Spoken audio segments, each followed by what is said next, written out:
So the beauty of the Gita is that it reaches where we are. No, there is no prerequisite required other than an open mind, essentially.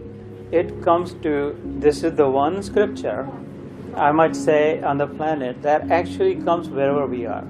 It does not expect that you be a certain caste or creed or religion or color or age or gender or any of it. It does not expect that you would have any even background knowledge about anything, because it isn't a religious text, it's a spiritual text. It expects you to be human. It expects three things. Shankaracharya के शब्द में कहा जाए तो मनुष्यत्वम, मुमुक्षत्वम और महापुरुषस्य संगम. Shankaracharya said, as long as there are these three things, these are his words, Adi Shankaracharya, so long as you're a manushya, and I think this is a collection of manushya, right? So long as we're humans, so long as there is mumukshatva in mukti ki ichha, looking for some resolution. Mukti matlab salvation ki bhi baat chodo, liberation ki bhi baat chodo. Actually mumukshu does mean that, right? Liberation from this material life. But I might even suggest that as long as we're trying to resolve some conflict, as long as there are conflicts in our life, any kind of conflict, the Gita has a place, because it comes to the rescue. And I don't know that there will be anyone who can say that there is no conflict in mind. And those would be a sadhak of Gita. As you gradually climb, the conflicts will start to resolve. The more you climb the summit of the Gita, the conflicts will start to resolve. And once you are on the peak, we were just talking to Dhavabai about Kilimanjaro and the sunrise, that once you're at the top, then you see the full perspective, right? The big deal about the peak is what? That is the point from where you get the full perspective as it actually is. When you're climbing, you only see maybe peripheral vision, maybe 180 degrees at best. But when you're at the pinpoint, that is when you see 360 degrees, right? All of it. And so it is with the Gita, that as you climb and as you reach the top, that you are actually able to see things the way they are, completely.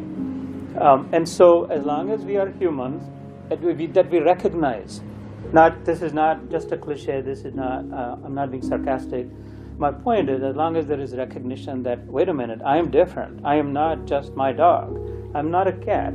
I am not just this or that. I do have choice. The big deal is I can think and I can make informed decisions. I can make choices. And those have an effect, So the dog and the cat necessarily do not. If you lock them up and go to work, that's where they'll be stuck. So I have a choice every moment. And therefore there has got to be a way to resolve my conflicts. There's got to be a way for me to fulfill the mission, fulfill my purpose. One of the sessions I had said, be careful, pay attention to the words fulfill. Fully filled would be fulfilled, not half filled. Fulfill the mission. And the way to tell whether it's fulfilled or not, that it should be overflowing. Whatever is fulfilled, if I open this and fill some more, because this is fulfilled, it'll start overflowing because it cannot hold anymore.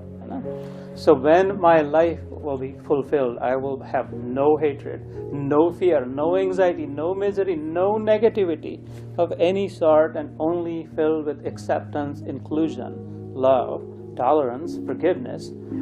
So much so that if I cannot hold it anymore, that wherever I go, as an example, not I as in not me, talking about the sadhak of the Gita, that person only knows how to give because it can hold no more. If there is anything anymore come, it only spills over.